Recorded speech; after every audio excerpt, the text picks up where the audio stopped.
Welcome to another edition of the Buzzer Beater on the Buffoons Sports Talk Network. I'm your host for today, Troy Alexander, as always. So, I'm back. It's been, well over a month. I just recorded an episode with the other two Buffoons being Jake and Alex last weekend. We're kind of all getting back into the groove of things, the swing of things, now bringing more videos and recordings, pods, content for everybody.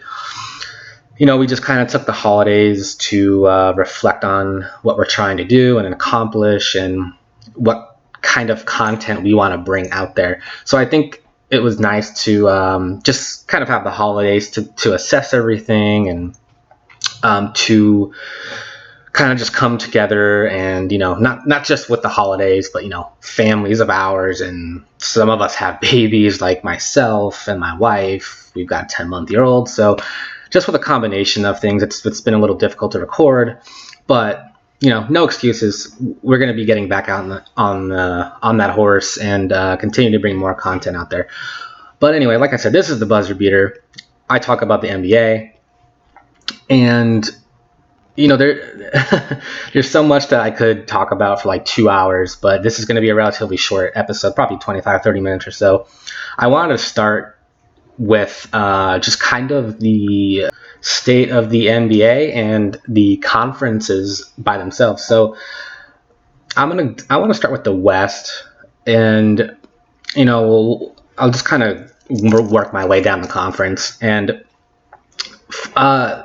the Lakers being the number one seed, I feel like it's good for basketball. It's good for the NBA. And anytime your marquee franchises are doing well, it's good for the league. I know there's a lot of people that like these marquee franchises, and there's a lot of people that hate them. But the realization is when the 76ers, the Celtics, the Lakers, and the Knicks, even though the Knicks are probably the worst organization in all of sports at the moment, when those four teams are good, the NBA is even better. But, 3 out of 4 of those teams are really good right now. And the Lakers are the first one I want to talk about. They just came off of a back-to-back road trip, and they won in Dallas without Anthony Davis. He's got a butt contusion or a bruise or whatever he's dealing with. So LeBron kind of came out from the get-go in Dallas and was just seriously reminding me of like 29-year-old LeBron, just attacking you like, hey, I don't care who you are. You're not going to be able to guard me, and just ran it down Dallas' throat. Kyle Kuzma stepped up in place for Anthony Davis and played really well as a starter. They ended up winning that game, and then the following night, last night, was an even more impressive win against arguably the hottest team in the NBA at the moment, the Oklahoma City Thunder. I believe they were 22-16 going into last night. They've won a few games in a row, and they're like the 7th spot in the West. And the Lakers actually did not have LeBron James. He's dealing with a cold/flu-like symptoms. Anthony Davis is still out, and they also didn't have Danny Green. So 3 of their starters were out, and Kyle Kuzma came in and had like 36 points as a starter again, and their bench really lifted them up. And Rondo, surprisingly, played really, really well, and just a really good win for them. I think they've now won like 8 straight games, and I've been saying for a long time, I still think they're like one piece away. I think they need a playmaker, and obviously you can never have too many wing defenders in the NBA, and I think they're missing that. But it's going to be difficult to make a trade happen. I know Kyle Kuzma has been in trade rumors the past week or two, and I'll get into trade rumors here in a little bit. But if the Lakers trade him or not, I'll tell you one thing. This last 2 to 5 days or so, his performance has either upped his trade value or has made the Lakers realize that maybe we shouldn't get rid of this guy. But either way, Kuzma's been playing really well, and he's a big part why they've won 2 games in a row with Anthony Davis sidelined for both games and LeBron sidelined last night. But I think the best teams in the league at the moment are the Lakers and the Bucks. They both look really good.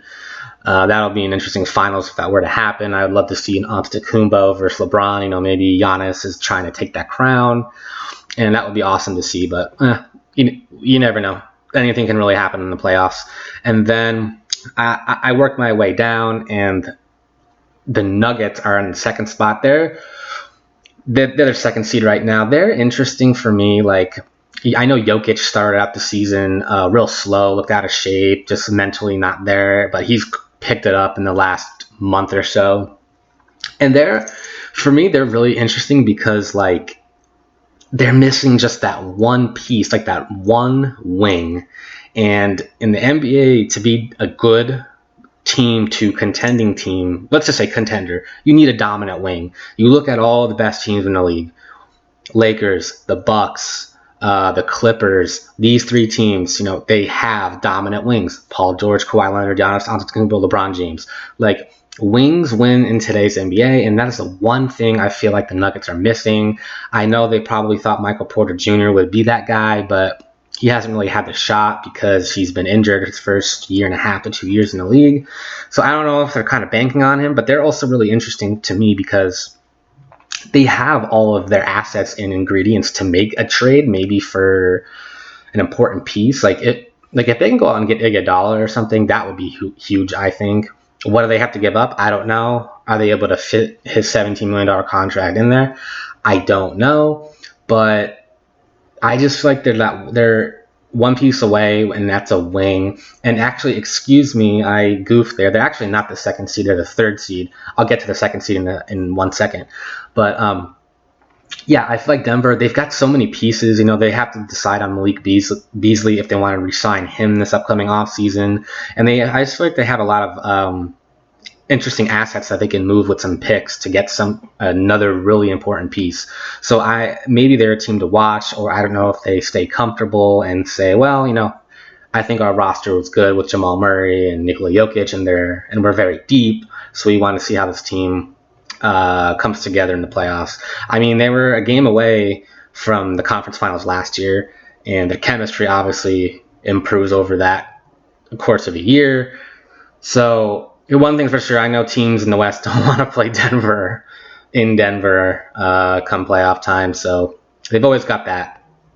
But anyway, back to where I goofed. The second spot, actually, the Clippers have moved up.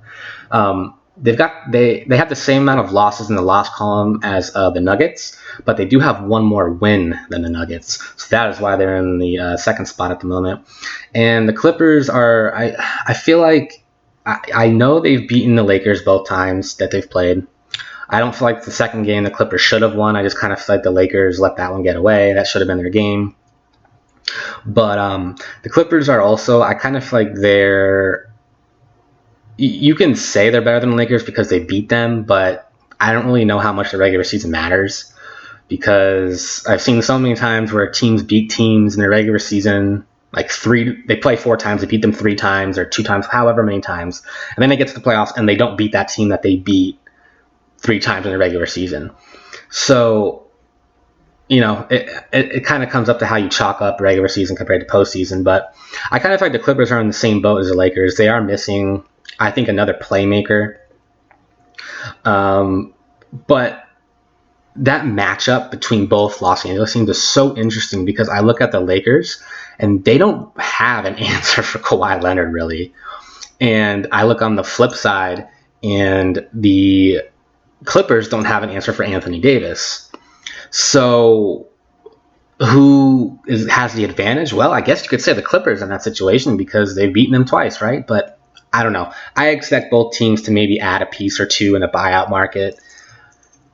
That's yet to be seen. There's Darren Collison rumors that he's interested in both LA teams. I think that can be a huge shift in momentum for either team. We will see what happens with that. But Clippers and Lakers are both in interesting spots. And there's not a lot of wiggle room between like the 1 and 5 seed right now. So anything can really happen here in the next few weeks to a month. So we'll see. We'll see there. And then in the 4th spot, we've got the Rockets. for me going into this season, the Rockets were by far the most interesting team to me because I felt like the Russell Westbrook experiment could be really good or really bad. And them being the fourth seed, I mean, it's not terrible, but I mean, at this point, let's say the playoffs started today and they were, to go into the first round, they're playing the Jazz first round. Not an easy first round. Let's say you win that round. You play the Lakers second round. So it's tough. You don't want to be in that fourth spot. So like I said, though, there's a lot of wiggle room from the 2 through 5 seeds right now. So anything can happen. Rockets can move up. They can move down. Who knows? But I'd say overall, I mean, even as inefficient as Russell Westbrook has been this year, his numbers are, they're pretty. His PER, player efficiency rating, has gone down even more since last year. So I guess you can say the duo of Harden and Westbrook has kind of worked, but I don't know. But for me, actually, it's interesting. The Clippers and the Rockets, when they've played, the Rockets, correct me if I'm wrong here, but I think the Rockets won both of those games, or it was 1-1. I know the Rockets for sure won one of the games. They actually give the Clippers a lot of problems. And you can talk, I understand they've got Beverly, Paul George, and Kawhi Leonard, but even with that defense, it's hard to get a set defense on the Rockets if they're pushing the pace up and down the court as fast as they do. And it's caused the Clippers some issues. And I don't know, man. That series would be an interesting one, but I would like to study more of those two games that they've played so far, and I'd like to really look at the numbers and the pace and to study that series a little more because I would really look forward to that one. But yeah, the Rockets are interesting, man. I mean, James Harden is having another historic season. He's solidifying himself as a top 5 scorer of all time, and clearly the best scorer in the game at the moment.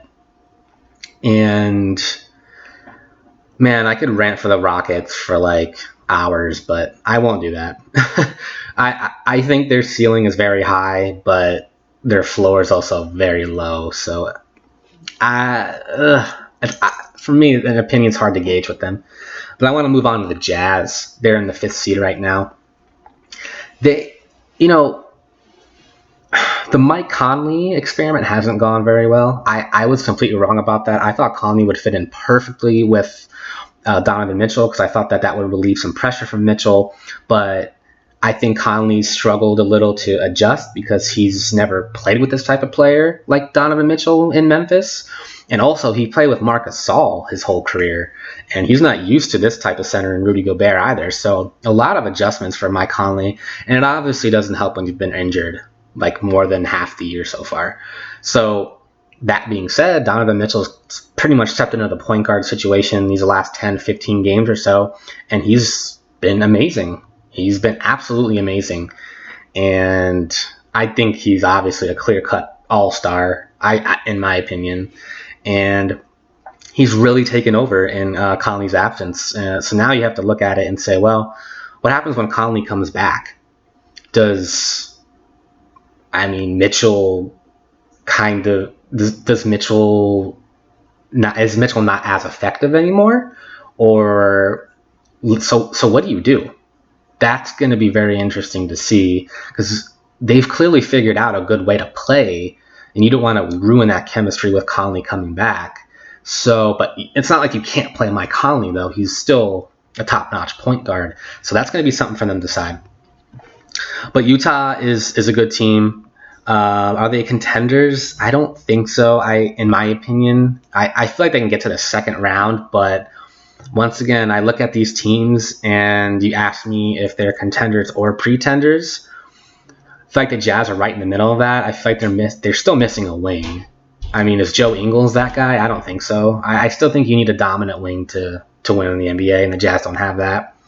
So for me, not sure on the Jazz. But anyway, I'm going to segue over to the East now.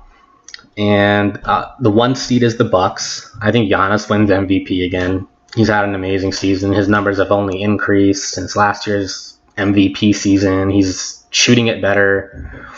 I'm not going to spend too much time in the Bucks because I think they've clearly solidified themselves as the best team in the league. Will it be different come playoff time? Will our team's going to be able to kind of clog the paint and make Giannis a jump shooter, or is Milwaukee's depth going to be an issue for other teams? So Giannis doesn't really have to worry about that. I think adding more shooting around Giannis really helps, like Wes Matthews and Kyle Korver. I think those additions are really, really important. And on the flip side, I think losing Malcolm Brogdon hurts. For the life of me, I will never understand why you would keep Eric Bledsoe over Malcolm Brogdon. But that's why I'm not a GM, I guess. But anyway, I want to go to the 2 seed in Miami. I thought Miami would be really good. I thought they'd be a top 4 seed, but I didn't envision them being in the 2 seed right now. I think Butler has fit in so well with that organization and the culture that they have there. Eric Spoelstra convinced Goran Dragic to be a 6th man, and that's worked out beautifully. I know Dragic was in trade rumors, like, okay, does Miami trade for a star? They can include him in there because he's expiring. He's an expiring contract, yada, yada, yada. But that's clearly worked out. Kendrick Nunn's come out of nowhere and has had a great season. Bam Adebayo is a clear-cut budding star in the league, a guy that can defend every position, and he's only improving on offense. I love Adebayo. I think he's tremendous. Tyler Hero. They just have a nice combination of pieces, shooting, defenders, scoring. And I give my hat off to Eric Spoelstra because he's been with the Heat as the head coach, I believe, since 2008 or 7 or 8, one of those years. And I don't think he gets enough credit.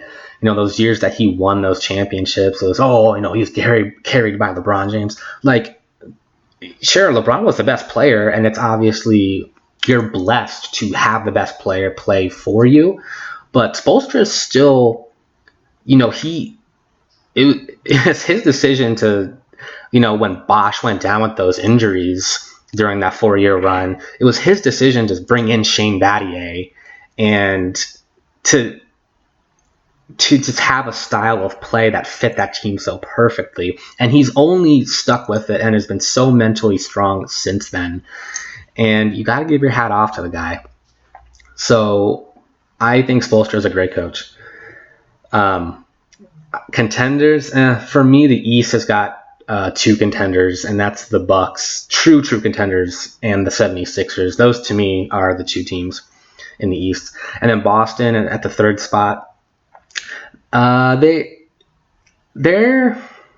They've got wings, and you win the NBA with wings. But something about Boston, man. I don't know. I don't think I think they're a 2nd-round team.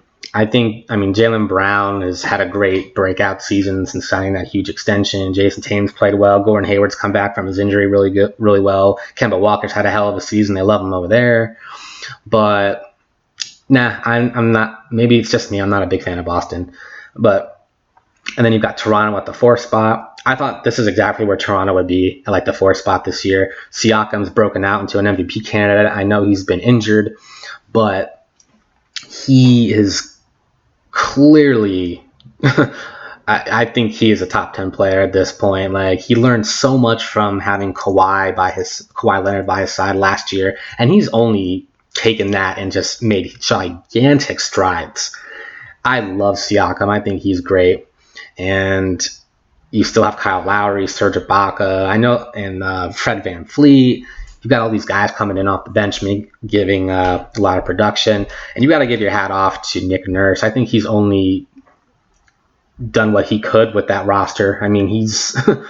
He's giving these guys confidence, and they go out and produce for him. So Nick Nurse, I feel like, should definitely be in the Coach of the Year race this year. And just looking at Toronto and how Siakam has evolved this year, it only shines emphasis on how great that Toronto team was last year that won a championship. Like, you look at all the best teams in the league, and they're all defined, I feel like, by dominant wings. You look at that team last year in the finals: Danny Green, Pascal Siakam, and Kawhi Leonard. 3 really solid wings. I mean, 2 great wings, and Danny Green being a really solid wing. Gotta have 3 guys you could throw on people, and it's just hard to beat a team like that. So I've been saying, man, that Toronto team, if they would have stuck together, I think they would have been for sure a favorite this year. And the hardest team to figure out, I feel like, in the NBA, the 76ers at the 5 spot. I feel like that can change and they can go up in the seedings, but man, they're so inconsistent. Like, on paper and for flashes, this year you can see they are like a juggernaut on defense. I think they're one of the best defenses ever. Like, you look at them and they're just long. It's hard to do anything. I remember that Christmas Day game, Giannis was struggling to do anything against their length. And I just think it's a personnel issue with the 76ers. Like, I don't even think this is really a question or an argument anymore. Like, Simmons should not be a point guard. You cannot have your point guard that can't shoot. It just clogs up the paint for Embiid. And where is Embiid most effective? In the paint. He's got the best footwork in the NBA, and he should be able to operate with a lot of space in the paint. That's not possible when you have a point guard as Ben Simmons. I've always said Ben Simmons should be like a Draymond Green. You need to slide him over to the 4 spot, let him run the ball, take the basketball, run in transition, make plays, score when he needs to, and defend multiple positions. Everything Draymond Green does. But I just think they need a point guard. Like, imagine Markelle Fultz had worked out. Who knows? Where would the Sixers be now? But, whatever. That's a foregone conclusion. I think the Sixers need to find a point guard, and then they need, maybe, is that involved with moving Horford for a point guard? I don't know, but I don't think the Sixers are going to win this way. Their ideal situation, in my opinion, get a scoring point guard. He doesn't really need to defend at a super high level because you're still going to have Simmons and Embiid's a force in the paint. And you've got Josh Richardson who can defend at the 2 as well. So I don't really feel like you need a defending point guard, but I just feel like you slide Simmons to the 4 at that spot and just make Simmons that Draymond Green type of player. Anyway, that really sums up both conferences. I've really enjoyed this year as far as conferences. I'm watching NBA League Pass games like every night, man. I love this season. It's super fun. But I do want to segue over to Thursday. I'm recording this Sunday afternoon, and Thursday Russell Westbrook made his first appearance in Oklahoma City since getting traded. And the spotlight was supposed to be on what was going to be a really emotional night back for Russell. The Rockets ended up losing that game, actually. But, it was kind of not felt enough because of the Twitter beef going on with Kendrick Perkins and Kevin Durant. I guess I don't honestly know the full story, but I can kind of give my opinion on what I do know.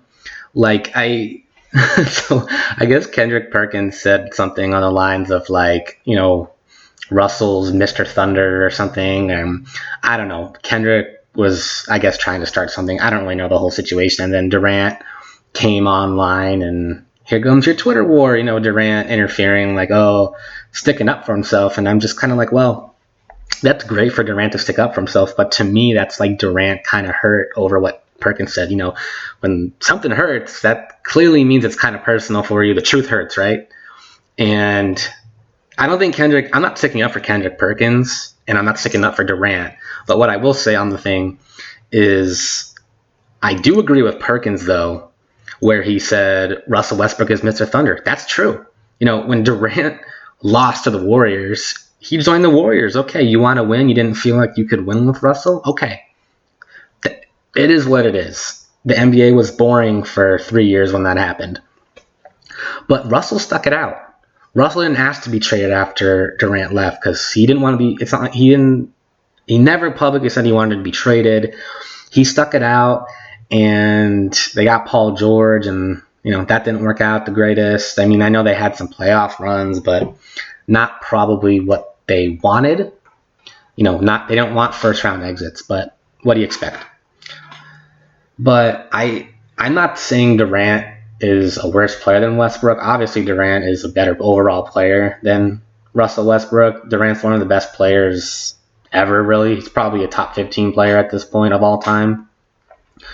But, I mean, I agree with what Perkins said. Like, overall, I mean, Durant did kind of jump ship. I mean, you're up 3-1, and then you choke and you lose, and then you join that team. And I think people got mad at Durant partially because he joined a juggernaut, but also in the fact that how easy they made it look to win. And winning in the NBA is very difficult. That's why there's been very few three-peats. Unless you're a super team like the Warriors, where that's why you don't see teams winning back-to-back championships in the NBA. It's very difficult to win, and the Warriors just made it look so simple. And yeah, when I think of the Thunder, I honestly think of Russell Westbrook. I don't think of Durant. It's like when you think of certain franchises, a certain player pops into your head. Like, I look at the Miami Heat situation from 2010 to 2014. Yeah, LeBron James is clearly the best player on the team. But from what Dwayne Wade already established in Miami, that is what made him Wade County. That is what made Wade County that. And so when I think of Miami, I think of Dwayne Wade. First person I think of. Obviously when you think of the Cavaliers, you probably think of LeBron James. So when I think of the Thunder, I think of Russell Westbrook. I don't know where I put Durant. I definitely don't think of Kevin Durant when I think of the Warriors. I think of, I'm in my 20s, late 20s. I think of Steph Curry. I know there's guys that have established the Warriors as a franchise 20, 30 years ago. Chris Mullin and Run TMC. But yeah, Curry is who I think of. But overall, it was kind of funny, to be honest. I thought I was looking at some of the comments, and people were just going back and forth about the whole thing. I don't know. I mean, like I said, to me, the truth hurts. If Durant's, salty about it, I don't know what to tell you. Go and come back next year, hopefully even stronger from your injury, Kevin, and we'll see if you and Kyrie can get it done. It'll be fun to see how those two mesh once that happens. But anyway, I don't want to talk too much about it. Just the fact that it was really funny, I thought. And last thing I'm going to talk about real quick, because I've only got a few minutes left, is some trade rumors that apparently have been going on. I'll start with Andre Drummond. I heard we've all seen, there's a lot of teams calling about him. I know the Knicks and Hawks are two specific teams that were interested. I know Drummond and Trae Young are good friends, but I don't know, man. Like, I just don't know. Like, to me, Andre Drummond is a great center 20 years ago. The way the NBA is now, like, look at Nikola Jokic and Joel Embiid and guys that can shoot, spread the floor, pass. And for me, I don't know if a guy is for a guy that what Drummond does, rebound, block shots, occasionally score. I don't know if that type of guy is worth $25 million a year. In my opinion, he's not. Maybe 20, 25 years ago he was. But in today's NBA, you got to do more as a center to make that type of money and to be really effective. So if the Knicks want to trade for him, I mean, the Knicks need something. Go. Is Andre Drummond going to be the answer to revitalize the New York Knicks? I don't think so. But you got to show that you're doing something if you're the Knicks and James Dolan. I mean, come on. And if you're the Hawks, I can tell you it seems like they missed Dwayne Dedmon, because Dedmon's asking out of Sacramento. He wants to be traded. I mean, for a guy, I feel like for what Dedmon does for you, when he's only making $13 million, is way more important than what Drummond does and to making $25 million. Dedmon wants out of Sacramento. Go out and call about him. See what the deal is with him. See what you can get. But for me, I feel like Dedmon fits what you need your center to do in today's NBA more than what Andre Drummond does. No disrespect for his Drummond, that's just how I feel personally about centers. And I just don't think there's really a big market for what Drummond does for you nowadays. And then, the whole Kyle Kuzma situation is an interesting one. My gut tells me I think the Lakers are going to hold on to Kuzma. I think what he's been doing over the course of the last week has also solidified that opinion. So I understand LeBron James teams, they want to win now. And LeBron's not getting any younger. He's 35 years old. He's obviously looked tremendous this year. There's no question about that. But historically, LeBron does not want to wait for the kids to improve. LeBron wants to win now. And can Kuzma become the type of player that the Lakers seem to think he's going to be in 5 years? Sure. I think it's possible, but that's not what's important for LeBron. LeBron needs production now. And yes, Kuzma has been giving them the Lakers production, no doubt about that. But Kuzma has these stretches where he's really good for 3, 4, 5 games, and then he's really inconsistent for the next 3, 4, 5 games. So what's really going to matter is if Kuzma's going to get this done in the postseason. Is Kuzma going to come in as a sixth man and be able to put up 15, 20 points and defend at a reasonable level? We'll see. He does it occasionally in the regular season, so we'll have to see when it really matters if he's going to be able to do that. I know that there's been also some intrigue with Bogdanovich over in Sacramento. There's rumors that Lakers and the Kings were talking about Kuzma and some other pieces for Bogdanovich. Bogdanovich definitely would help the Lakers. I mean, the Lakers need shooting, and Bogdanovich gives you that. But I don't think anything's really set in stone with that deal. And then there's, I don't know, there's still some buyout candidates. I mean, I look at like the 76ers, the Clippers, and the Lakers. Like, they're all in need of like 1 to 2 pieces. I've already said the Clippers, and the Lakers, I still think need a playmaker. If that's Darren Collison, that can really swing the pendulum in one of your favors. Because, when free agency began this past summer, people were thinking like, damn, Darren Collison's going to make 10, 12 million off the bench. And he retired. Now he wants to come out of retirement, and you're going to be getting a bargain for Collison at like $1.5 million to get him off your bench. And he is a solid piece to come off your bench. A guy that can shoot decently from 3, who can run an offense for you and can defend decently. That's what you kind of need from a point guard coming off the bench. And I think he would fit in really well with the Lakers, actually, because historically LeBron championship teams have shown that LeBron doesn't need a top-tier point guard. Sure, he had Kyrie, but Kyrie Irving's not a point guard. He's a combo scoring guard, right? But you look at the Miami days, Chalmers defended and hit threes. Kyrie Irving, scoring point guard, hit big shots when you need it. LeBron can run an offense for you. He doesn't need a point guard side by side to run an offense for him. He just needs that point guard to score, space the floor for him. That's what he needs. I think Darren Collison fits that perfectly. So we'll see what happens there. I think the Sixers need to look for a point guard in the buyout market. I think their starting lineup just needs to change, and Ben Simmons needs to be shifted over to the 4. And I mean, the Lakers could use another wing defender, but I don't know how they get that. Memphis is pretty hell-bent on trading Iguodala, and the Lakers aren't getting any trades happening unless they've got Kyle Kuzma. And my gut feeling, Kuzma's going to be a Laker. And, there's other questionable buyouts. I know Derrick Rose has been rumored. Langston Galloway has been rumored. So there's a lot that's going to happen. I don't really see like a star movement being made unless it's like Drummond, but I don't know if you consider him a star. But outside of that, I only see minor moves happening this year. But I think the most interesting actually is Denver, because I feel like they're one move away from really becoming the best team. And if they can get a wing, maybe get Iguodala somehow, I think that really, really sways things in their favor. So I really want to look out for them.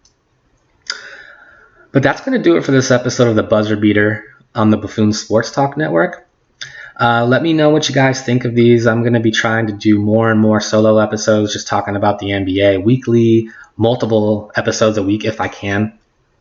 And once again, we're on Twitter, we're on Instagram, we're on Facebook, we're on YouTube, we are anywhere you get your podcasts, Stitcher, iTunes, Spotify. Give us a like, give us a follow, give us a subscribe. We will be everywhere. You will be hearing more from the Buffoons. And just let us know what you think of the content. I'm Troy, and I look forward to talking to you guys later. Bullet, take it away.